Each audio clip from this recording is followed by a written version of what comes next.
में लिखा अय्यूब अगर हो सकता था निराश हो जाता, जब पवित्रताई से भाग जाता, इधर उधर हो जाता, क्योंकि अय्यूब की लाइफ में शैतान ने इतना दुख दिया, क्योंकि उसने एक परीक्षा लिया। कहता है कि ये आदमी जो है प्रभु को मानने वाला है, उसका भय मानने वाला है, और उसी समय उसने कहा, कहता है परमेश्वर कि अगर तू इसके ऊपर से हाथ हटा ले तो मैं इसकी जिंदगी में, कहता कि वो प्रॉब्लम्स लाऊंगा, ये तुझे छोड़ देगा। लेकिन परमेश्वर ने उसको कहा, कहता कि मैं इसकी जिंदगी में, कहता कि तू जितने मर्जी दुख लिया, लेकिन तू इसकी लाइफ में कुछ भी नहीं कर पाएगा, क्योंकि ये मेरा चुना हुआ दास है, ये चुना हुआ मेरा बच्चा है, चुना हुआ मसीह विश्वासी है। उसकी पत्नी, उसके परिवार के जन भी उसको उस प्रॉब्लम में छोड़कर चले गए, उसके दोस्त उसको छोड़कर चले गए।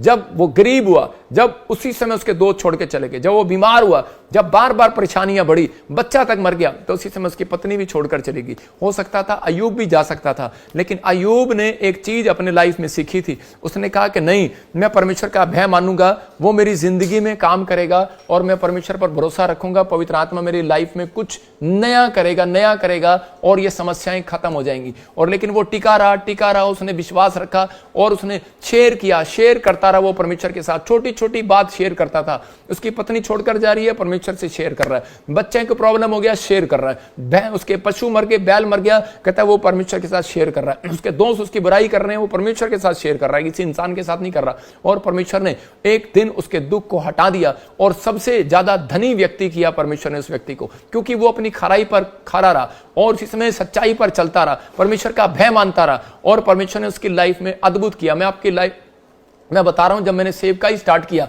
तो मुझे 8 साल से, मैं कह रहा हूं कि मुझे बहुत सारे लोग तंग करते रहे, मेरी बुराई। मैं कह रहा हूं कि आपके सामने के विश्वासी क्या, पास्टर क्या, कई लोग ऐसा करते रहे, लेकिन सब लोग बुरे नहीं होते, 5 उंगलियां बराबर नहीं होती।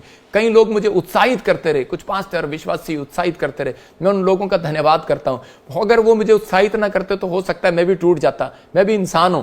लेकिन परमेश्वर का धन्यवाद हो कि उन पास्टरों ने, उन विश्वासियों ने मुझे उत्साहित किया। जैसे आप लोग हम लोगों को उत्साहित करते हैं तो हम भी निराशा से बाहर आते हैं। हम भी सोचते हैं कि यार हमारे बारे में रोज कोई ना कोई बुराई करता रहता है, हमारे बारे में गंदे गंदे इल्जाम लगाता रहता है। एक प्रेयर लाइन नंबर पर फोन आया, कह रहे कि सर आपके खिलाफ कोई वीडियो बना रहा है, कोई फोटो डाल रहा है, कहता है कि आपके खिलाफ बड़ी सारी बातें डाल रहा है। मैंने कहा परमेश्वर उसको आशीष दे। और इसी समय मैं कह रहा हूं कि हम उन पचेड़ों में नहीं पड़ते। पवित्र आत्मा ने हमारी लाइफ में वो आनंद दिया हुआ है जो किसी को नहीं पता। हम दूसरों के लिए आनंद है। याद रखना, परमेश्वर अगर हम निराश हो गए तो हम दूसरों की जिंदगी में आनंद कैसे लाएंगे। लेकिन पवित्र आत्मा यही चाहता है, कहता है कि आपको परमेश्वर ने चुना हुआ है, आप परमेश्वर के चुने हुए लोग हो। अगर आप कहें कि मैं आनंदित हूं और मैं आनंदित रहूंगा, आपकी लाइफ में से आज रात वो दुख खत्म, यीशु मसीह के नाम में। और आज से वो निराश